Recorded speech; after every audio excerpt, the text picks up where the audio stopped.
recueil des ADN, etc., qui vont encore demander 1 à 2 ans pour avoir le nombre suffisant pour qu'on puisse ensuite l'analyse statistique puisse donner quelque chose. Mais c'est même des études qui se conduisent à l'échelle européenne.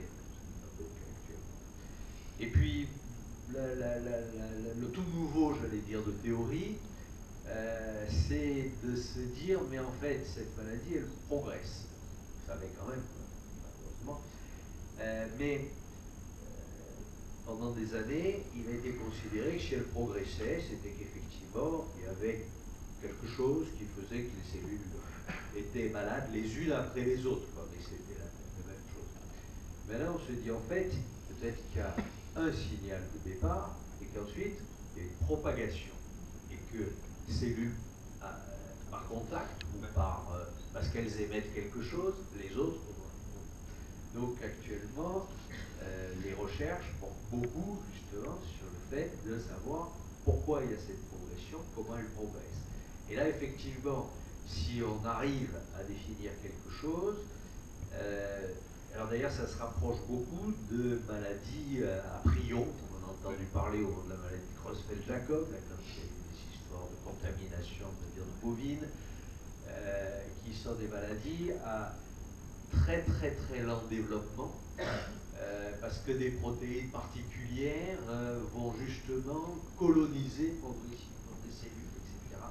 Et actuellement, justement, l'idée est que cette maladie SLA est très proche dans son mécanisme. L'intérêt, c'est que si effectivement on a un signal qui se déplace et qu'on trouve quelque chose qui peut le couper, à mon avis, on sera beaucoup plus efficace au point de vue thérapeutique plutôt que d'essayer de traiter une cause. Parce qu'à ma connaissance, je ne connais pas de maladie, à part les maladies bactériennes, quand on a une infection, une angine liée à des bactéries et qu'on prend des antibiotiques, alors là on a guéri. Je ne connais pas une autre maladie qu'on guérisse, toutes les autres, on a des traitements qui permettent d'en diminuer l'expression, d'en arrêter la progression, mais il n'y a aucune maladie comme ça, je préconise. Donc on peut espérer qu'on va déboucher sur ce genre de choses. Voilà. Vous voyez que les choses quand même avancent. Progressent, et puis qu'on n'est pas parti d'hier, effectivement. Hein.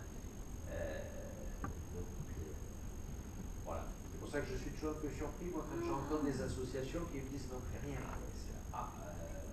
Des fois, c'est pas mon vécu, quoi. Voilà. Alors, c'est vrai qu'on ne fait rien d'efficace. Là, je reconnais. Sur 5 ans de maladie, c'est ça. Vous nous aiguillonnez, vous nous culpabilisez, c'est vrai. Mais malheureusement, voilà. L'homme est une machine qui a été construite par je ne sais quoi, ça dépend qui on écoute dans le couple, mais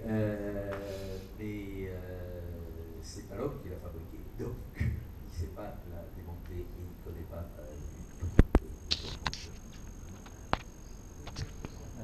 Merci beaucoup. Merci beaucoup.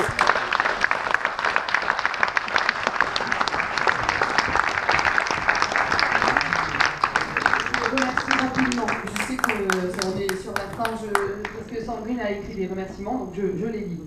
Alors, ce soir, je tiens à remercier, et je parle au nom de l'équipe associative,